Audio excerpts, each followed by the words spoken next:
Okay, let's dive right into this explainer. Today we're focusing squarely on one massive question. What exactly is considered scientific knowledge? I mean, think about it. We're bombarded with information all day, every single day, right? From that trendy new health advice online, to bold claims on the evening news, down to the incredibly complex tech powering the very device you're watching this on.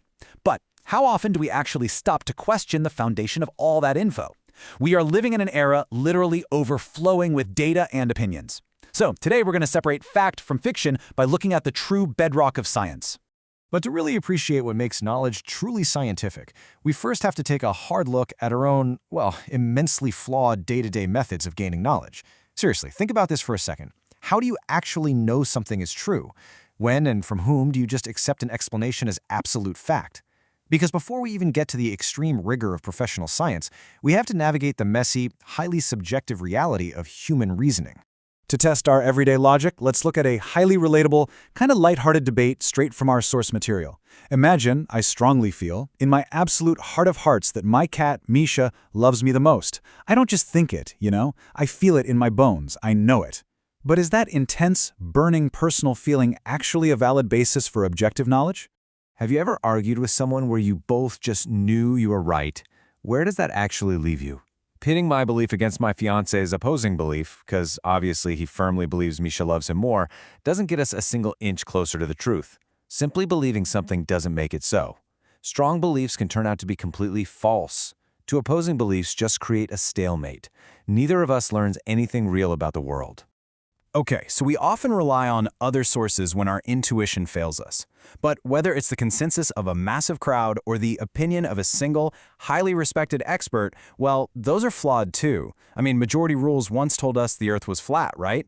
And what about authority figures? If my fiancé hires a so-called cat whisperer to declare that Misha loves him more, I'd absolutely be skeptical, especially if my fiancé paid for that expert opinion.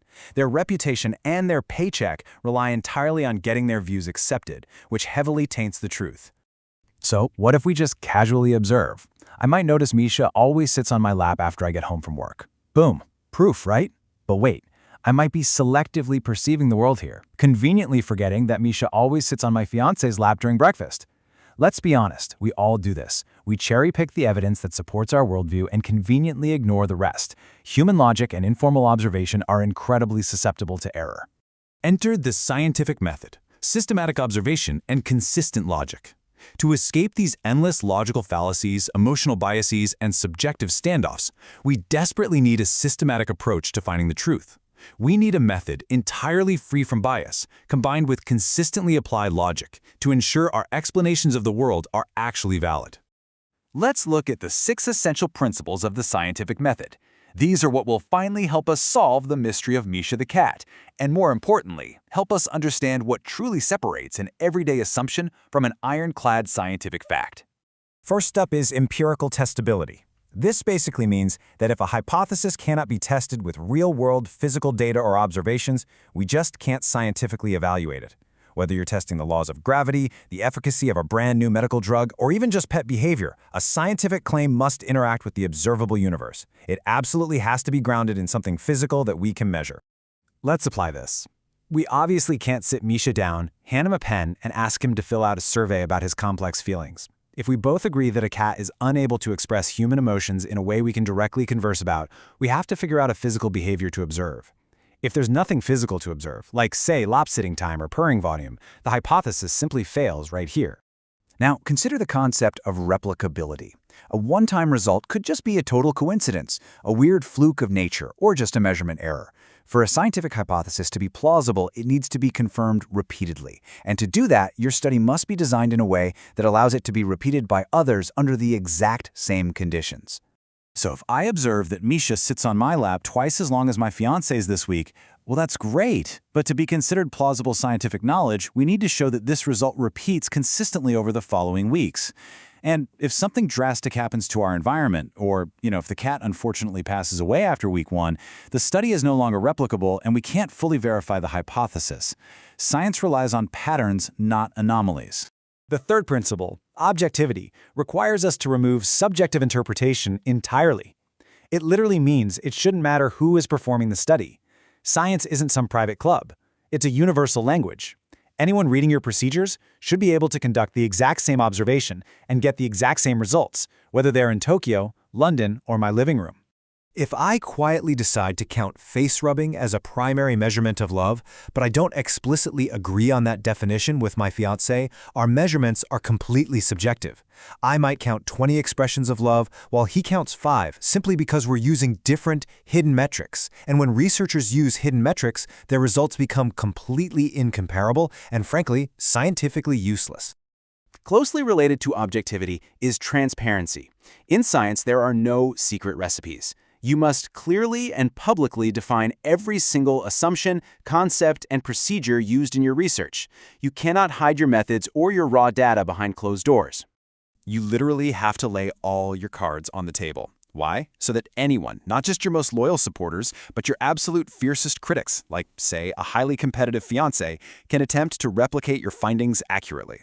Transparency is the critical mechanism that allows the scientific community to self-correct, catch errors, and verify claims independently. The fifth principle is a massive one: falsifiability. For a claim to be considered scientific, you must be able to at least imagine what contradictory data would look like. Take a moment to really think about that.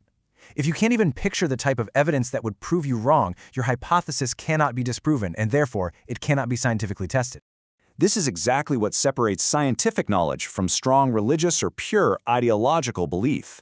If you ask someone with a deeply held pure belief what specific evidence would convince them they are wrong, they might honestly say nothing. If no form of evidence will ever be accepted as disproving a hypothesis, the conclusion is already permanently drawn. That makes it completely outside the domain of science. Finally, our sixth principle dictates that we must be logically consistent. There can be no internal contradictions between your assumptions, your hypothesis, and your final conclusions based on the data. You have to apply your logic evenly from start to finish, regardless of whether you actually like the outcome. Now, here's where human nature often completely fails us. If the data comes back and shows Misha actually spends way more time on my fiancé's lap, I can't suddenly change the rules. I can't say, well, Misha clearly loves me more, but he avoids my lap because he finds my denim jeans uncomfortable.